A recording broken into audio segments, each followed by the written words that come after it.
Assalamualaikum warahmatullahi wabarakatuh. Sini saya akan mempresentasikan tentang proposal skripsi saya yang berjudul Studi Koordinasi Proteksi pada Sistem Kelistrikan di Terminal Teluk Lamong.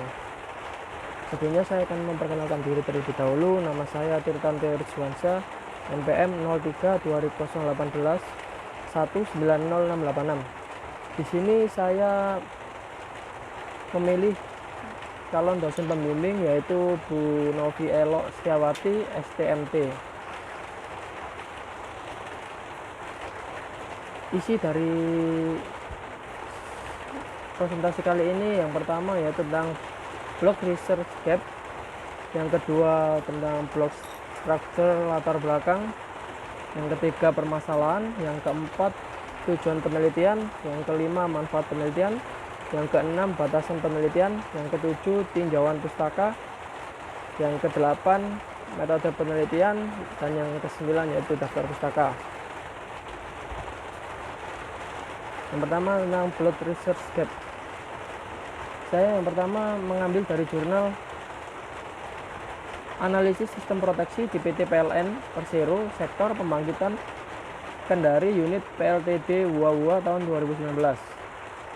Yang kedua yaitu dari tugas akhir Studi Koordinasi Proteksi Arus Lebih dengan SFCL Hybrid Superconducting Fault Current Limiter di PT Terminal Teluk Lamong tahun 2017. Yang ketiga dari jurnal Koordinasi Proteksi sebagai upaya pencegahan terjadi sintetik trip di kawasan Tursina PT Pupuk Kaltim tahun 2016, sehingga dapat diambil sebuah judul yaitu Studi Koordinasi Proteksi pada Sistem Kelistrikan di PT Terminal Teluk Lamong. Ini merupakan blok struktur latar belakangnya. Yang pertama, setting relay fasa ke tanah dan overcurrent fasa outgoing PLN bernilai kecil sama dengan 0,1 detik untuk fasa ke tanah dan akan trip pada waktu 0,3555 detik untuk overcurrent fasa. Yang kedua, setting koordinasi relay ini direncanakan pada tegangan menengah 20 kV dan 0,4 kV. Yang ketiga, di sini hanya menentukan setting waktu dan kurva time current karakteristik yaitu TCC pada masing-masing relay. Dan yang keempat tentang kegagalan koordinasi yang terjadi pada PT Terminal Teluk Lamong. Ya, ini adalah permasalahannya. Setting relay fasa ke tanah dan overcurrent fasa outgoing PLN bernilai kecil 0,1 detik untuk fasa ke tanah dan akan trip pada waktu 0,355 detik untuk overcurrent fasa. Yang kedua, setting koordinasi relay ini direncanakan pada tekanan menengah 20 kV dan 0,4 kV. Yang ketiga, hanya menentukan setting waktu dan kurva time current karakteristik TCC pada masing-masing relay. Yang keempat, kegagalan koordinasi yang terjadi pada PT Terminal Teluk Lamong. Tujuan dari penelitian ini, yang pertama, mengetahui keadaan sistem proteksi yang diterapkan di PT Terminal Teluk Lamong. Yang kedua, mengetahui kemampuan sistem proteksi di PT Terminal Teluk Lamong. Yang ketiga, menentukan setting waktu tunda relay proteksi pada sistem kelistrikan PT Terminal Teluk Lamong. Dan yang keempat, mensimulasikan dan menganalisa sistem kelistrikan PT Terminal Teluk Lamong. Manfaat dari penelitian ini, hasil koordinasi proteksi ini agar dapat bisa dipertimbangkan untuk melindungi dari gangguan hubung singkat line to line dan line to ground. Batasan dari penelitian. Yang pertama, setting koordinasi relay ini direncanakan pada tegangan menengah 20 kV dan 0,4 kV. Yang kedua, pembahasan hanya pada setting overcurrent relay atau yang biasa disebut OCR. Yang ketiga, hanya menentukan setting waktu dan kurva time current karakteristik TCC pada masing-masing relay.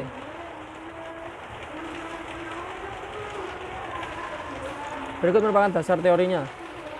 Relay proteksi atau biasa disebut relay pengaman adalah susunan peralatan yang berfungsi untuk mendeteksi atau merasakan adanya gangguan atau mulai merasakan adanya ketidaknormalan pada peralatan atau bagian sistem tenaga listrik.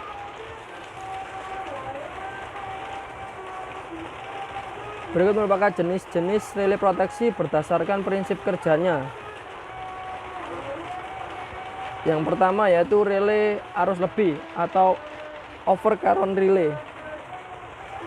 Adalah suatu rangkaian peralatan relay pengaman yang memberikan respon terhadap kenaikan arus yang melebihi harga arus yang telah ditentukan pada rangkaian yang diamankan. Keuntungan dari OCR: yang pertama, sederhana dan murah. Yang kedua, mudah penyetelannya. Yang ketiga, dapat berfungsi sebagai pengaman utama dan cadangan.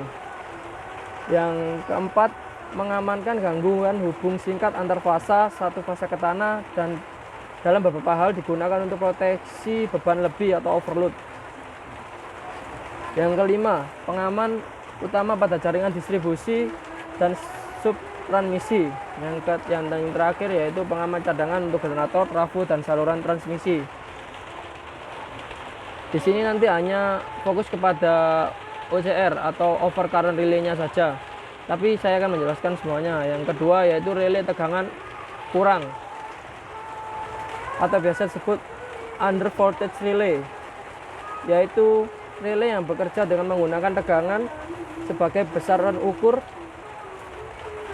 Relay akan bekerja jika mendeteksi adanya penurunan tegangan melampaui batas yang telah ditetapkan. Yang ketiga yaitu relay jarak atau distance relay. Relay yang bekerja mengukur tegangan pada titik relay dan arus gangguan yang terlihat dari relay. Dengan membagi besaran tegangan dan arus, maka impedansi sampai titik terjadinya gangguan dapat ditentukan. Yang keempat yaitu relay arah atau directional relay, yang merupakan relay pengaman yang bekerja karena adanya besaran arus dan tegangan yang dapat membedakan arah arus gangguan ke depan atau arah arus ke belakang. Relay ini merupakan pengaman cadangan dan bila bekerja akan mengerjakan perintah dari trip.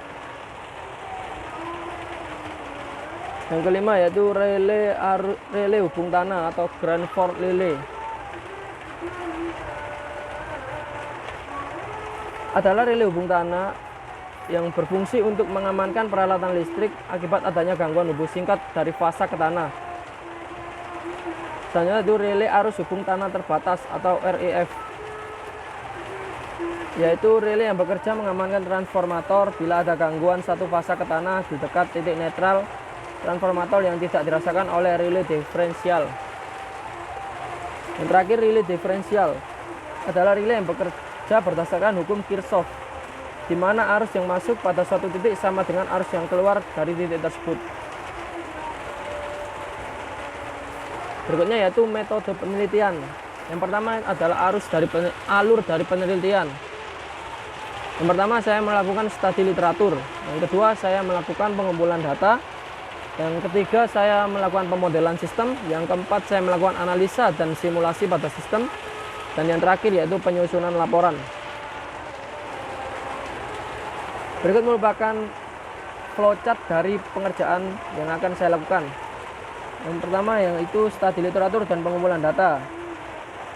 Jika semua sudah selesai, maka langsung ke pemodelan sistem. Langsung melakukan setting proteksi akan didapatkan suatu hasil. Jika tidak memenuhi, saya akan kembali ke pemodelan sistem. Jika sudah memenuhi atau bisa dibilang ya, baru bisa dilakukan sebuah kesimpulan sebelum dilakukan akhir dari proses. Ini merupakan jadwal rencana pengerjaan yang akan saya lakukan. Untuk 12 bulan saya melakukan studi literatur, sedangkan di bulan ke-7, 8, 9 saya melakukan pengumpulan data. Studi literatur sudah saya lakukan sejak semester awal kemarin, yaitu semester 7. Yang ketiga ada pemodelan sistem yang akan saya lakukan ke bulan 9 atau 10 atau 2 bulan sebelum sidang skripsi. Kemudian analisa dan simulasi sistem sama dengan pemodelan sistem yang saya lakukan secara paralel pada bulan ke-9, 10, dan penyusunan laporan yaitu di bulan 11 dan 12 menuju sidang skripsi. Ini merupakan daftar pustaka yang telah saya buat sebagai literatur. Yang pertama yaitu ada analisis sistem proteksi di PT PLN Persero Sektor Pembangkitan Kendari Unit PLTD Wawa volume 29 nomor 2, karya dari AN Nisa dan M Marwan serta AR Idris.